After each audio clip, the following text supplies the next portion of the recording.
welcome back. Thanks to Monti Ossenfort for joining the show. And as you heard, he's going to do that throughout the season this year. So that's Love talking to Monti.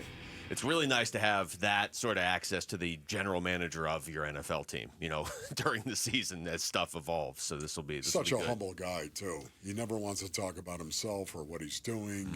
And this is why I hope many, many good things come his way.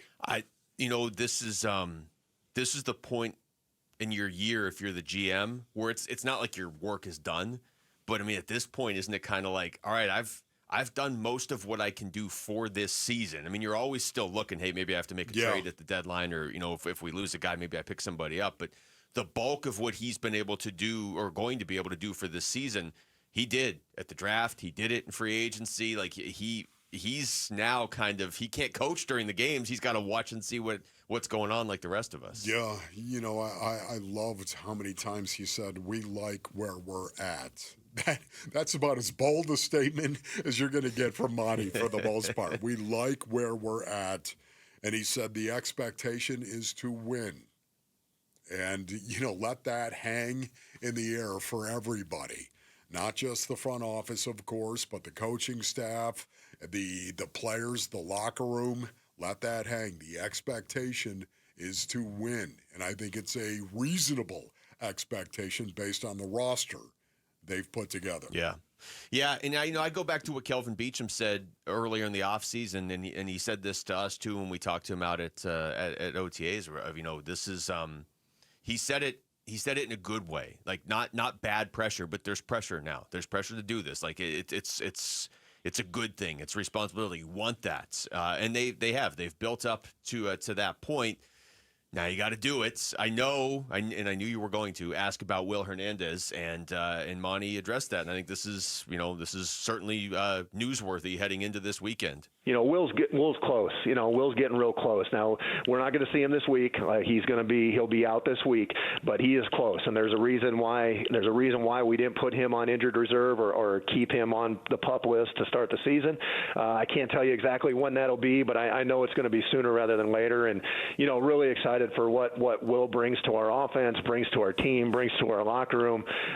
You guys know that offensive line room is a unique group in terms of how that group fits together, how they gel, and how they work together as a unit.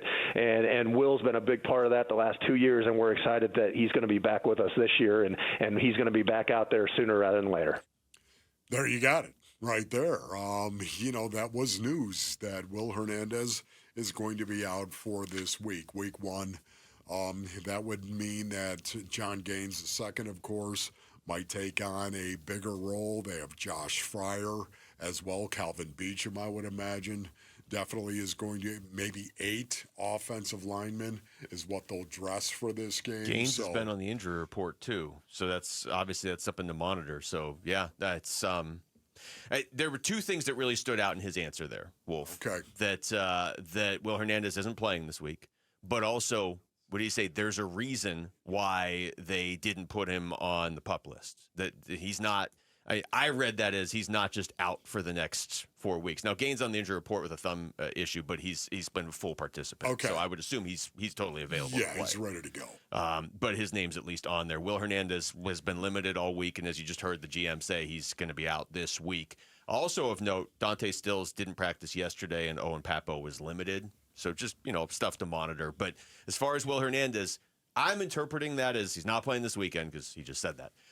But that he's my detective skills. It's exactly your powers of observation are sure lucky. But also that they are hopeful that he's going to be back here within the next week or two, really, because otherwise you could have put him on the PUP list. But then you're committed to him not playing for 4 weeks, and they intentionally did not do that. Yeah, you know what? Again, I can't get over the expectation is to win. I love that. Whether it's Kyler, whether it's the team, they've got to win. They've got to go out and they've got to play winning football. I like the question you asked as well, getting off to a fast start. You actually have his response on that? I like the question here it is. Where you said getting off to a fast start. How important is that?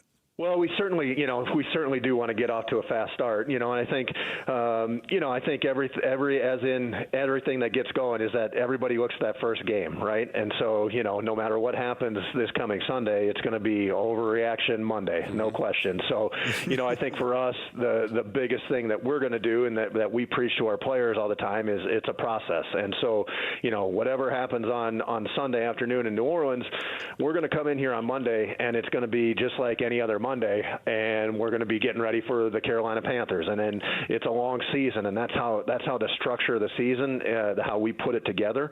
But yeah, definitely want to get out there and get off to a good start. We think we put ourselves in a good position to do that.